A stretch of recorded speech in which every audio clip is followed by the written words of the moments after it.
Assalamualaikum warahmatullahi wabarakatuh. Kami dari kelompok 1 akan mempresentasikan Ulumul Hadis yang berjudul Hubungan Hadis dengan Al-Quran, Pengertian Hadis dan Sinonimnya. Pengertian Al-Quran, Kedudukan dan Fungsi terhadap Al-Quran. Dengan anggota yang pertama ada Salman Muhammad Zakaria, yang kedua ada Doni Julio, yang ketiga ada Najwa Alzena. Yang pertama yaitu pengertian hadis. Hadis adalah perkataan, perbuatan, persetujuan atau sifat yang dinisbahkan kepada Nabi Muhammad SAW. Secara bahasa, hadis berarti perkataan, percakapan, atau berbicara. Secara terminologis, hadis dimaknai sebagai ucapan dan segala perbuatan yang dilakukan Nabi Muhammad SAW. Lalu yang kedua, sinonim hadis. Sebagaimana yang telah disebutkan, hadis mempunyai sinonim atau nama lain yaitu sunnah, khabar, dan atsar. Yang pertama yaitu sunnah. Kata sunnah berasal dari bahasa Arab atau sunnah. Dari akar bahasa sana, yasunu, sunatan, yang artinya berlakunya sesuatu dengan mudah. Yang bersifat umum, seperti sabda Rasulullah SAW yang berbunyi, barang siapa yang membuat suatu jalan yang baik dalam Islam, maka baginya pahalanya dan pahala orang yang melakukannya setelah tanpa mengurangi pahala mereka sedikit pun. Dan barang siapa yang membuat suatu jalan yang buruk dalam Islam, maka atasnya dosanya dan dosa orang yang melakukannya setelahnya, tanpa mengurangi dosa mereka sedikit pun. Hadis riwayat Muslim. Sedangkan secara istilah sama dengan pengertian hadis, yaitu segala sesuatu yang dinukil dari Nabi Muhammad, baik berupa perkataan, perbuatan maupun takrir dan sifat-sifat beliau. Lalu yang kedua yaitu khobar. Khobar menurut bahasa sama seperti makna hadis, yaitu segala sesuatu berita yang disampaikan oleh orang lain kepada orang lain lagi. Sedangkan menurut istilah, sesuatu yang datang dari Nabi dan yang lain seperti para sahabat, tabi'in, pengikut tabi'in atau orang-orang setelahnya. Yang ketiga yaitu atsar. Menurut bahasa ialah bekasan sesuatu atau sisa sesuatu. Berarti pula nukilan atau yang dinukilkan. Sedangkan istilah perkataan-perkataan ulama salaf, sahabat, tabi'in. Dari pembahasan di atas bahwa hadis merupakan perkataan, perbuatan, dan sifat Nabi. Dan hadis juga sebagai ajaran Islam yang kedua setelah Al-Quran. Selanjutnya ada pengertian Al-Quran. Al-Quran adalah kitab suci umat Islam yang dianggap sebagai wahyu langsung dari Allah Subhanahu wa Ta'ala kepada Nabi Muhammad SAW melalui malaikat Jibril untuk disampaikan kepada manusia. Al-Quran juga merupakan sumber dari ajaran Islam dan sebagai pedoman hidup bagi umat manusia. Al-Quran sendiri terdiri dari 30 juz, 114 surat, dan 6.666 ayat yang diturunkan secara mutawatir. Al-Quran tersebut diawali dengan surat Al-Fatihah dan diakhiri dengan surat An-Nas. Yang termasuk itu adalah surah Makkiyah.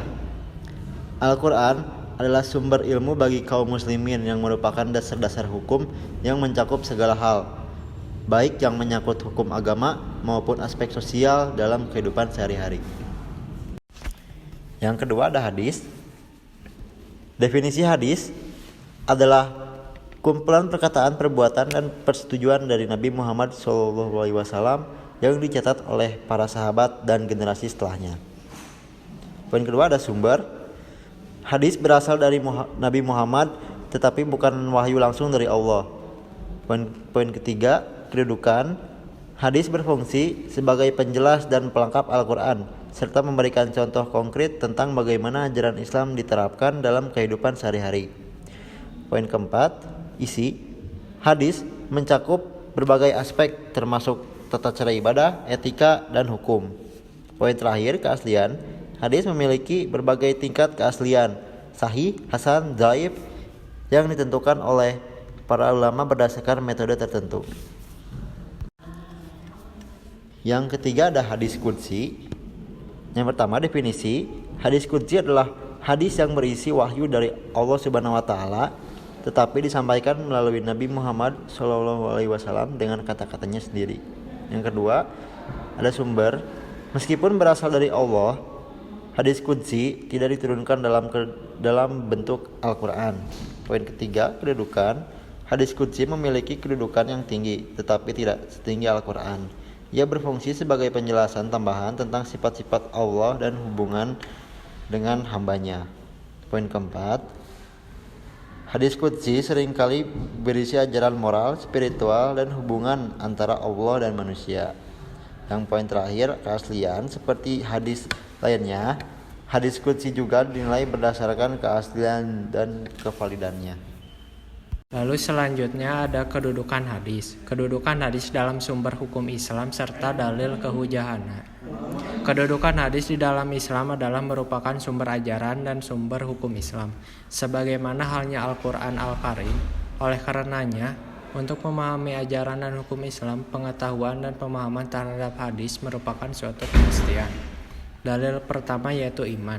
Beriman kepada Rasulullah SAW adalah bahagian dari rukun iman, adalah merupakan kemestian dalam pembuktian iman kepada Rasulullah SAW, menerima seluruh yang datang dari beliau berupa hal-hal yang berhubungan dengan agama atau masalah yang diatur oleh agama.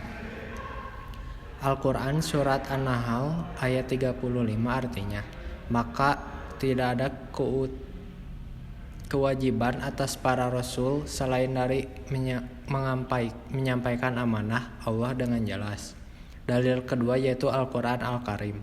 Di dalam Al-Quran terdapat ayat-ayat secara eksplisit memerintahkan umat yang beriman untuk menaati Rasulullah SAW. Di antaranya adalah dalam surat Al-Quran Surat An-Nisa ayat 59 artinya, hai orang-orang yang beriman, taatilah Allah dan taatilah Rasulnya dan ulil amri di antara kamu.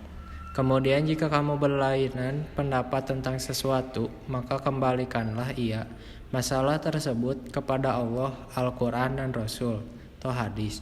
Jika kamu benar-benar beriman kepada Allah dan hari kemudian. Dalil ketiga, hadis Nabi SAW. Dalam hadis-hadis Nabi SAW sendiri terdapat dalil yang menunjukkan kehujahan hadis atau sunnah sebagai sumber ajaran Islam.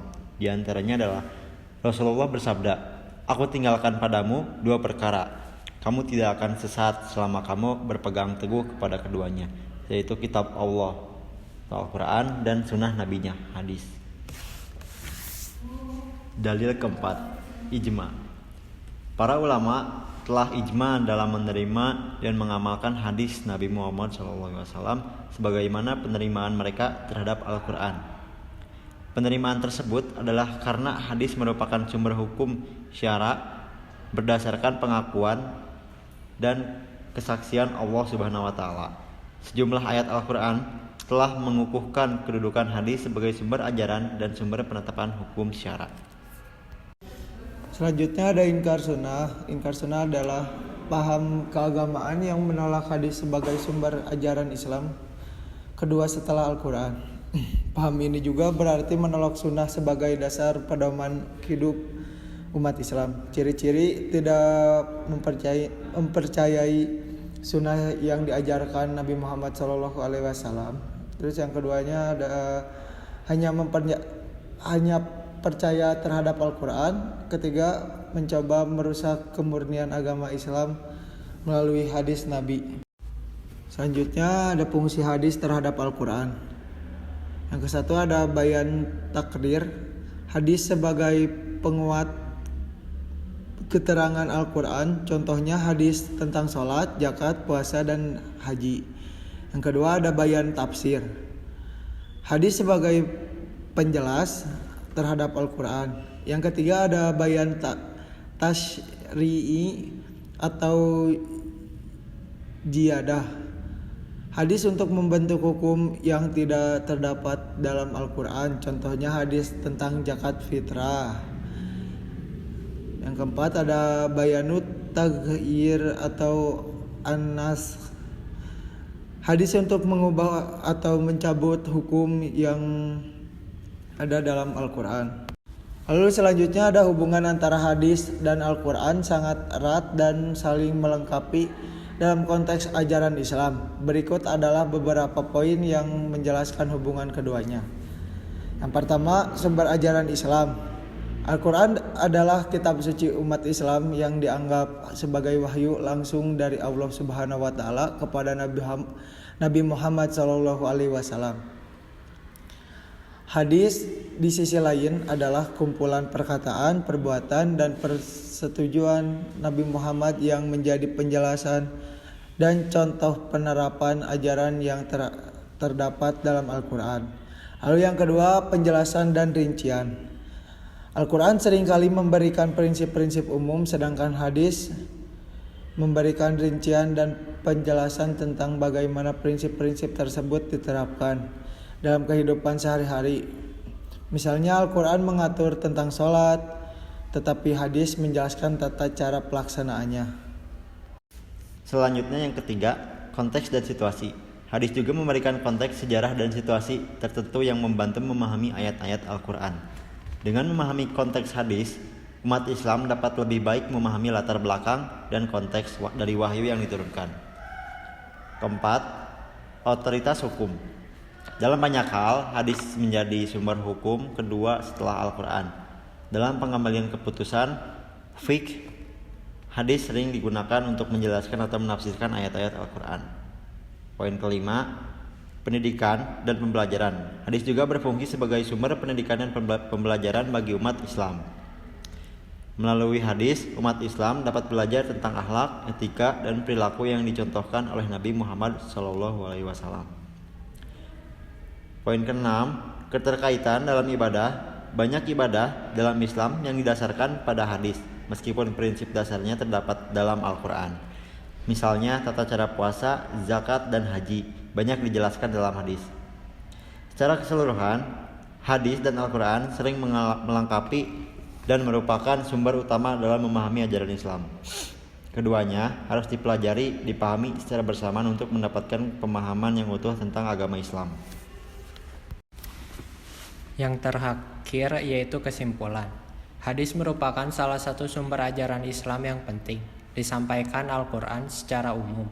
Hadis mencakup perkataan, perbuatan, dan persetujuan Nabi Muhammad SAW yang berfungsi sebagai penjelas dan pelengkap ajaran Al-Quran. Al-Quran adalah kitab suci yang dianggap sebagai wahyu langsung dari Allah Subhanahu wa taala. Sedangkan hadis adalah kumpulan ajaran yang disampaikan oleh Nabi Muhammad. Hadis qudsi di sisi lain adalah wahyu dari Allah yang disampaikan melalui Nabi dengan kata-katanya sendiri. Kedudukan hadis dalam Islam sangat penting karena ia menjadi sumber hukum dan pedoman bagi umat Islam. Secara keseluruhan, hadis berfungsi sebagai penguat, penjelas, dan pembentuk hukum yang tidak terdapat dalam Al-Quran, serta dapat mengubah atau mencabut hukum yang ada. Oleh karena itu, pemahaman yang baik tentang hadis sangat diperlukan untuk memahami ajaran Islam secara komprehensif. Sekian dari kelompok kami, mohon maaf bila ada kesalahan. Wassalamualaikum warahmatullahi wabarakatuh. Semoga dengan materi ini bisa bermanfaat bagi kita semua.